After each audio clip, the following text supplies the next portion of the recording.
Going into season 1 of Going Coastal, me and George had this plans of doing an offshore episode. Seems like it's been a long time coming getting him out fishing with me. It's been a while since we got to go together with how busy we both are. We tried 2 different dates and both dates got weathered out. It was like 9 to 12 foot both times with strong winds. We thought we had the window this time. A front pushed through last minute and it was blowing too hard to go offshore, but we were able to change plans and go inshore. There you go. Let me hand me that net right there. Targeted species.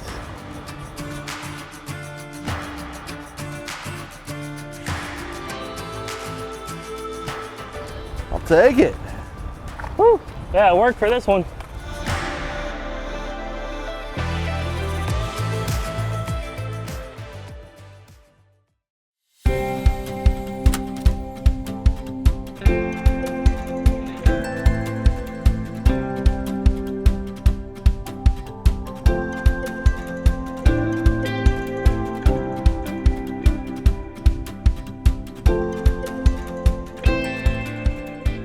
George is a very outdoors person, whether it's fishing, he's got into hunting, and he even likes going off-roading with some ATVs and stuff. So going into this episode this weekend with the weather, I knew even having to go inshore fishing, he would be up for it. So we changed plans and went inshore fishing for flounder and sheephead.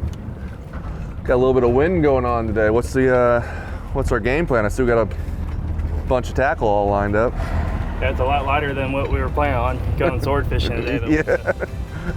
Hasn't worked out the last couple times trying to go out, but with this north wind, we should be able to get out, hit some nearshore wrecks, hit some flounder spots.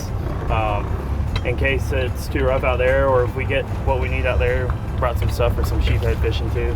Awesome. We got some fiddler crabs and bull minnows, so can't beat the flounder. We'll go out here first thing, go flounder fishing, see if we can bump the bottom, get a couple nice ones, and if that weather comes up, we'll go back to the bridge and try catching a sheephead. What do you think, we'll be fishing like 15 feet or so? Sheephead about 15, 20 foot, but out there on the flounders, anywhere from 50 to 75. Oh wow, we're gonna be fishing deep. Not 1,500 feet deep, but deep. So we'll get out here and see what happens. Beautiful. Looking forward to it. So Josh and I met when I acquired the marina back in 2017, summer of 2017. Bought the marina kind of as a distress sale, if you will, and Josh was one of my first customers. He liked to fish, I liked to fish. We got to talking on the dock one day, and it just kind of snowballed from there. It's been a great relationship, friendship that we've had during this time, and I'm lucky to have him as a friend here. Got him. There you go. Little guy. Need the net? Yeah, I don't see him yet. There you go. Let me hand me that net right there. Targeted species.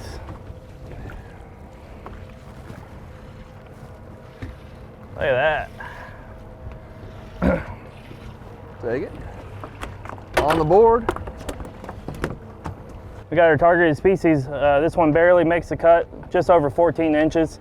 As you can see, both the eyes are on the top. These fish lay right on the bottom. When we're fishing for these, we fish with either a slip lead with a short leader or even a jig, but the key is to make sure you stay right on the bottom.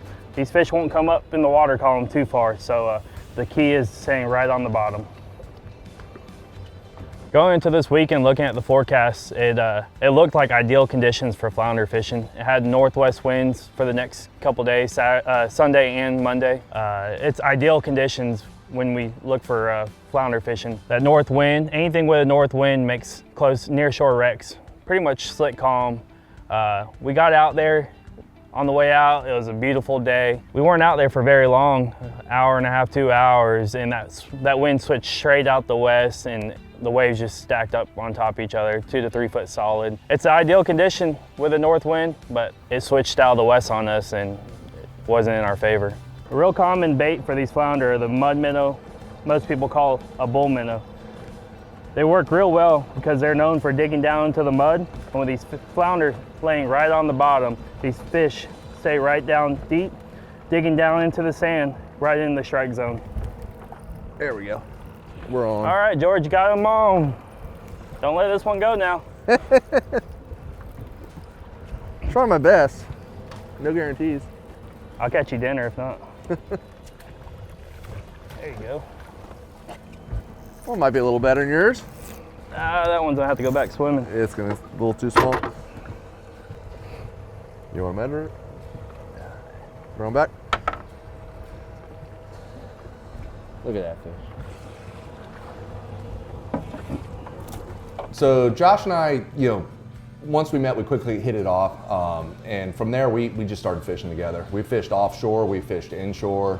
Josh especially, he's inshore. I'm more of an offshore guy. So we've caught redfish, we've caught flounder, we've caught swordfish. If there's something swimming in salt water, me and him are going to try and catch it. Josh and I share that similar passion just to get out in the water. In the wintertime, when targeting these flounders, we're looking for any kind of near-shore structure, anywhere from 40 to 70 foot of water. And the main thing is finding something that's holding bait. If there's no bait, there's not going to be any flounder. Once we find the flounder, once we're on the spot and catching a few, there's usually a lot around. To weed through the smaller ones, we try to use some bigger baits, whether it's a bigger size paddle tail, like a 5-inch paddle tail, or a bigger bull minnow. Usually weeds through the smaller ones.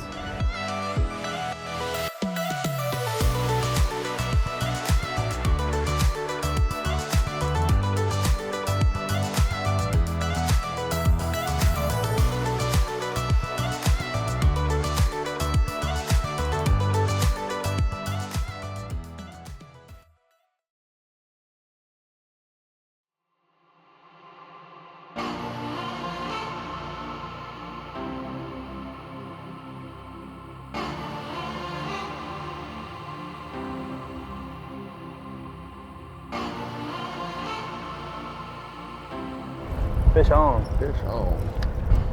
Man, that made a difference. That was a quick bite once we got that one of the smaller cigar minnows on. For sure.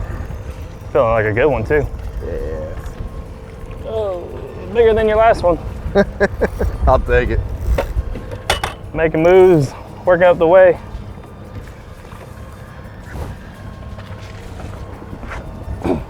Want me to measure him or send him back? Yeah, he's close. He looks like he's 14.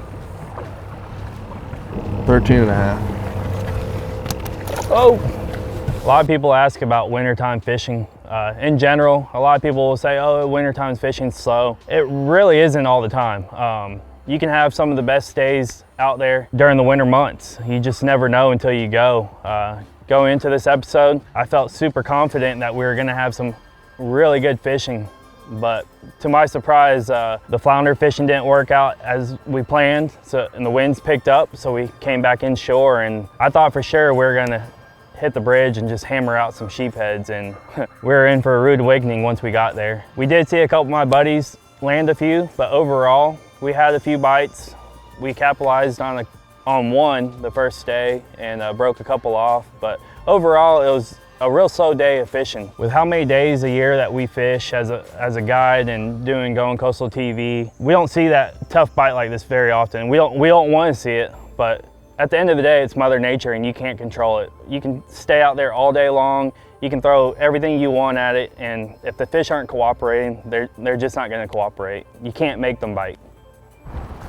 There we are. Fish on.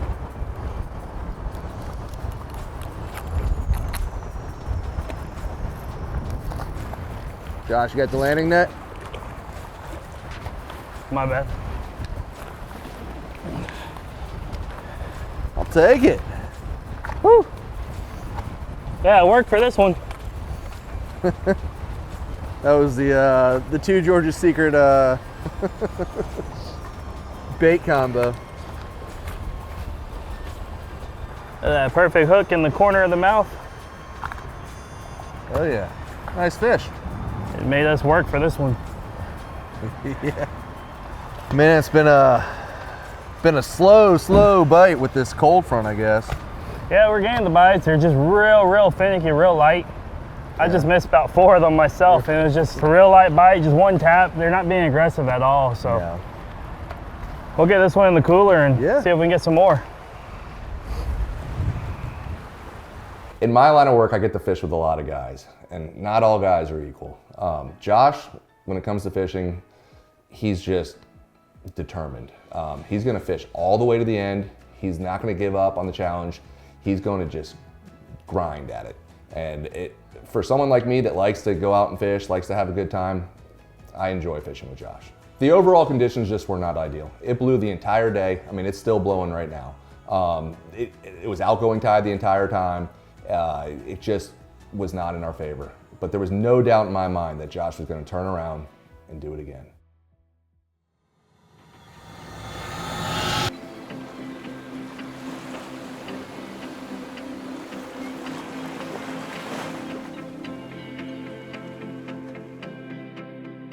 So going in today fishing, I had all night to think about it. I thought about the rods, the reels I had, the baits. I kind of saw where we were getting bites and not getting bites. So I had a whole game plan set out. I changed my rod, I changed my reels, and I changed the tactics. I knew I needed a stiffer rod and more backbone with just a light tip to make the difference on feeling those bites and getting a good hook set. I changed up from a circle hook to a straight hook. That way, as soon as I felt them, I was setting the hook and having the best chance. All right, you guys, day 2. Took George from Two Georges out yesterday. We had a great time. The fishing was a little tough. We had everything we needed. We thought we were gonna go out there and get them good, but that wasn't the case. The baits were there offshore, just like we needed. The flounder just didn't want to cooperate. So the wind picked up, went back to the bridge, thought I was gonna hammer out the sheephead with them. We did catch one, missed a few bites and broke a couple off, but I saw my buddies catch more fish than I did, and I don't take that too well. So we're gonna go back out there. I'm gonna try to get some revenge on these fish and get some to take home for dinner.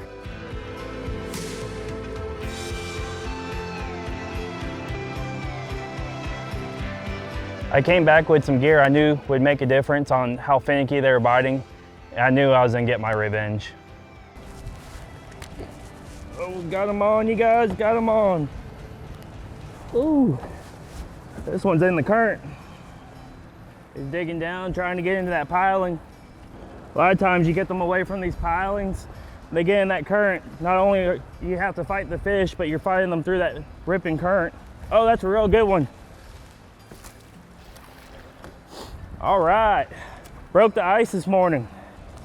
Look at that, the hook came right out. That's how sensitive they are when they're biting. They're barely hooked. I got that fish in the net, got him on the boat, and the hook came right out. They're biting real finicky, real light, but we got one in the boat. It's a pretty one. Let's check it out. All right, y'all, the bite looks like it's taken off. I've tried a little bit of everything this morning, shrimp, fiddler crabs, and oysters. We hooked one on a fiddler crab that I broke off, and I just got this one on oyster. So we're gonna get back at it. I'm gonna throw this in the fish box, rebait up, and see if we can get some more.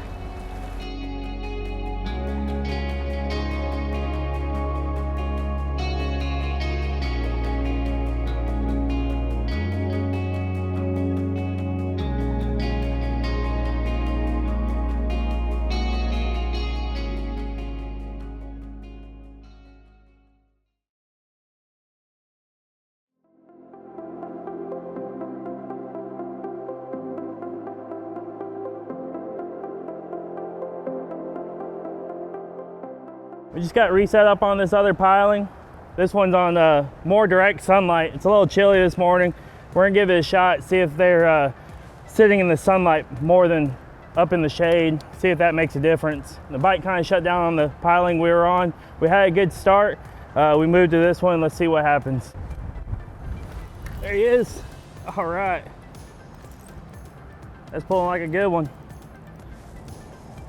Just moved, second bait down.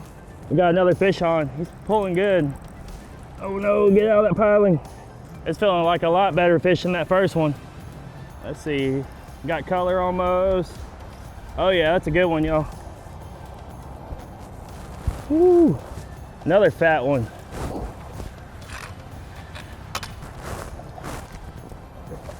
All right. These fish really aren't keyed in on one specific bait this morning. Keep on switching it up.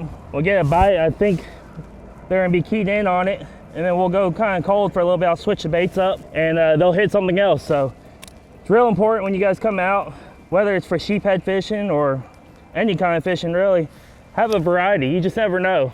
When you think you guys think you got these fish figured out, they switch up on us. So it's real important to have a variety of different baits. They got such a strong jaw.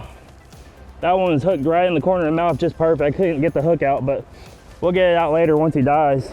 These fish are so fat right now. Thick fish, pretty fish. They're fighting hard. The girls are gonna be happy tonight. We're gonna be having some fish tacos. They're kind of disappointed yesterday, but we're gonna get the job done today. I still missed a lot of bites, but having that sensitive rod tip and the J hook made all the difference, and I was able to capitalize on 4 or 5 fish. It made a world of a difference. Got fish in the box. Girls are gonna be happy. We're gonna go eat some fish tonight. I came with a revenge planned and it worked out. There he is. Fish on. You're a bass fisherman, you like saying the hook. You gotta come out here and try the sheephead fishing. It's probably one of the only fish in salt water that you can get to set the hook like that on. Another good fish. See if we can keep him out of the piling. I'm gonna hop on the boat, get him away from this piling. Ooh, this is even bigger. That's the biggest fish of the day. They're just getting bigger and bigger. We might get lucky and get one of these yellowmouths. Another perfect corner mouth hook set right there. It's light tackle. These fish fight so hard. Probably one of my favorite fish to catch. You gotta use real light tackle. Makes it a little bit more difficult because you're fishing around structure, but when you hook one, the fight's there. It's another good one. This is probably about 5 pounds, 5-6 pounds. Real fat. They're all fat fish. Every single one we've caught this morning, you can tell right there, the bellies are just slam full. They're eating good this morning. This time of the year, once they get on feeding frenzy, they eat about anything. Shrimp, crabs, oysters. Some people use clams. You just never know. They eat about everything when they are feeding. They just get on that feeding frenzy and almost about chewing down the bridge some days.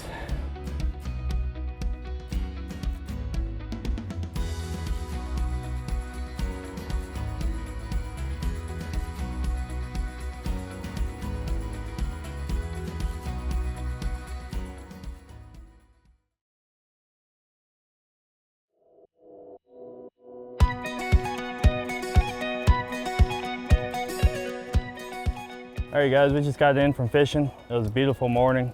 The sheephead bit real well for us. I'm gonna give you guys a short little tutorial on how to clean these the way I do it. The first step is to cut right behind the pec fin from the belly all the way up to the top of the head.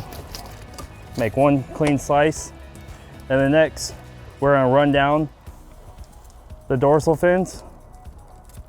Start at the head, work your way all the way down to the tail. The best way to do it is use the dorsal fins as your guide. Cut right down from the head down to the tail. Once you make that initial cut, you can come back. You can start all the way at the head or at the tail and just work your way down the backbone. Once you get about halfway through, what I like to do is stick the knife all the way through and make a little cut, a little cheater hole. That way you can put your finger in there. Now that you have this little cheater hole, you can do the same thing on the bottom of the fish. Just work your way all the way up and work your way down the backbone. Like I said before, they got real big rib cages with that finger hole. I just like to take it and rip it versus trying to cut through them. There's a lot of different ways to clean fish. This is the easiest way to me to yield the most fish off these sheephead in the quickest time. The best advice I can give to anyone is to be over prepared. You can always go home and have tackle to use another day, but once you're out there, there ain't no tackle store that you can just run to. The bite's happening, and if you have everything, you can always switch up. If you don't have it, you're just out of luck and you'll have to come back the next day and try it again. So there's no such thing as being over prepared. Hey guys, it's Captain Josh with Goin Coastal TV. We're here at Two Georges with George, the owner of the marina. He's one of our sponsors for the TV show. I keep my boat here They do my service, my bottom jobs. It's a full operation. George, why don't you tell us a little bit about your facilities? So we're here in the Panhandle in Shalimar near Destin. We're family owned and operated marina here. We're full spectrum in that we do boat storage in the water, out of the water, covered in the water, out of the water. We have a boat yard with travel lifts. We do boat sales, as you guys can see around here, as well as service, Yamaha, Mercury, Suzuki. There's really nothing we can't do. Kind of the one-stop shop when it comes to a boating destination. Love to have Josh here, love to see guys fishing. It's a big part of our business here is people that go out and use their boats and enjoy them. So. Yeah, you guys have done an amazing job since you guys taken over. Built it up to an amazing facility. Thank you, thank you. If you guys want to check it out, twogeorgesmarina.com, or give them a call if you guys need any service or storage. Looking back at the last 2 days of fishing, it truly shows that fishing, you just never know. You think you have everything figured out. It doesn't matter what kind of gear you have, the bait you have, you can have everything perfect. At the end of the day, if Mother Nature takes over and wants to be stingy, there's nothing anyone can do about it. You learn a lot from these days though. When you go out and you hammer the fish and everything works out, you don't really change your tactics or learn from it. So these tough days truly make you a better angler. You have to dissect everything from your line, your rod, your tactics, the tides. It makes you think about everything that's going on versus when the fish are just jumping in. Everything's working, so you don't look at anything. So you truly have to appreciate these tough days of fishing. Any day out there fishing is better than going to work. I really enjoyed going out with George. We don't get to hang out with our busy schedules. He has kids now, I have my kids. So any kind of time to go out with spending time on the water with any friend is great. We got some fish for dinner, and I'm looking forward to taking the girls out to dinner tonight and enjoying this fish.